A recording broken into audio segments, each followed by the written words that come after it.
If you go out there and look at my truck, it's full of decoys, shotgun shells, and everything else. I moved out of the camp and hit the road coming here. So generally I have some different calls for these kind of things, but today I've got my actual hunting calls, but we're just going to do it quick. Are there any duck hunters in here? Okay, we got a few. Good. Y'all know what mallards are here? Yep.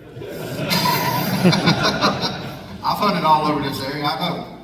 Heavy gab walls, lots of shufflers, lots of teal, all the fun ones. But anyway, we're just going to go through it. Look, we can talk about these things and do all the things we want to when it comes to a duck, but a duck is pretty simple to mimic. A mallard hen, which is what you're trying to imitate with these little calls, she only does about three things. She'll do a quack, she will do a feed call, and she will do different versions of what we call greeting calls, just to let other ducks know that they're there. I'm going to go through those real quick.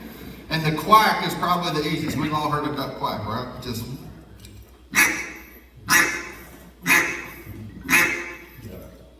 pretty simple, right? Until you pick up a duck call. Then it's not necessarily that simple.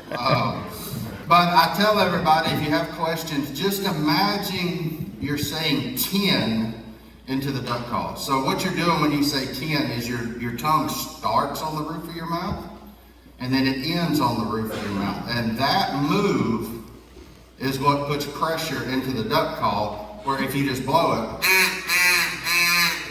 that's what most people get when they pick up a duck call, right? The first time. So all you're doing is trying to present that air under pressure to those reeds. It's no different than playing a musical instrument. So if you were in like high school, junior high band, and you played something with a reed in it, that's all this guy is. So like if you were a band guy, you have shortcutted the system on this thing. Now you just got to learn what a mallard duck sounds like.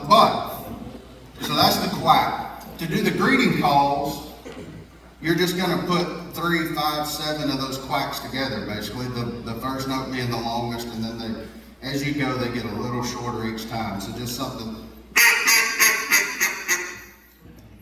like that. That's just her saying, hey, I'm over here. Hey guys, look at me, I'm over here, right? And then she'll do what we call affectionately a feeding call. It just means they're either eating, they're happy, they're on the search for food, and it's a quick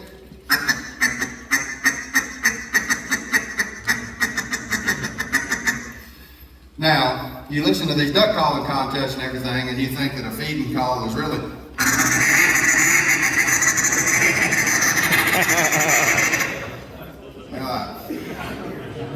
I never heard duck do that. Right.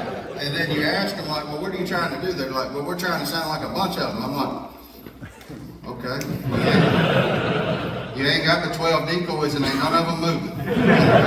When a duck's feeding, they're constantly on the move. I don't know if y'all have ever seen them at the golf courses or in real life, but they are non-stop moving. So I'm just like, look now, you want to match what you're doing to what you see here, because the duck ain't stupid. By the time they get here, they're smart, because they done run the gauntlet of everybody else, and we're the last ones to get it. So that's why all them northern boys get to griping. I'm like, hey, I'll swap with you for a year. I'll come down here and get you some of these things, and then tell me about it, you know.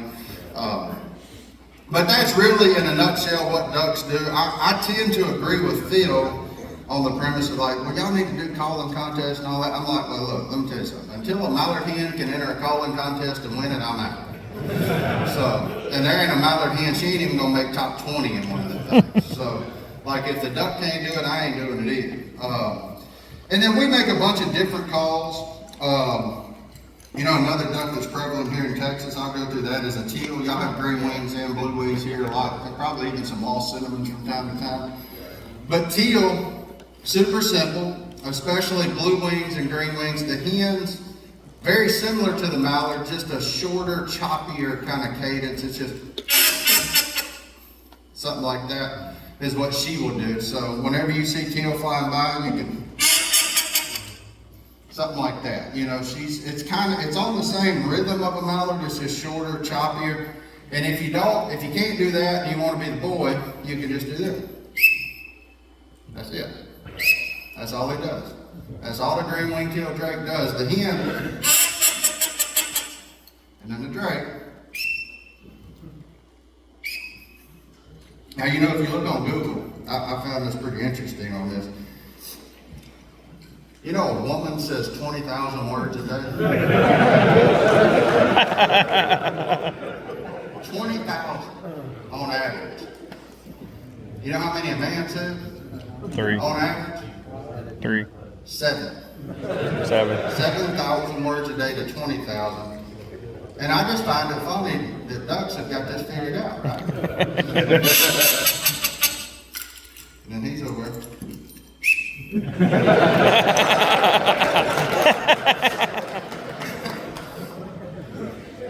There's something to that, right? Like, I mean, it's just funny when nature lines up with that, but that'll go back into that other discussion. And I done seen y'all don't really want to talk about that kind of stuff. No, that's a good time, man. What's funny about that is I actually have a master's degree in biology, so I was like, the nerd in me was like listening to all the science stuff, and I was like, well, some of that's pretty right, you know? And some of you boys have done your homework on some of that, so, excuse me, my voice is a little rough because of, well, we are just into duck season, so, but man, it is fun. That's all the duck calls I'm gonna do. Look, I'm gonna be here for a little while. If y'all got any more duck call questions, we can go through them after this deal and all the things. But I really want to get into the reason that I'm here.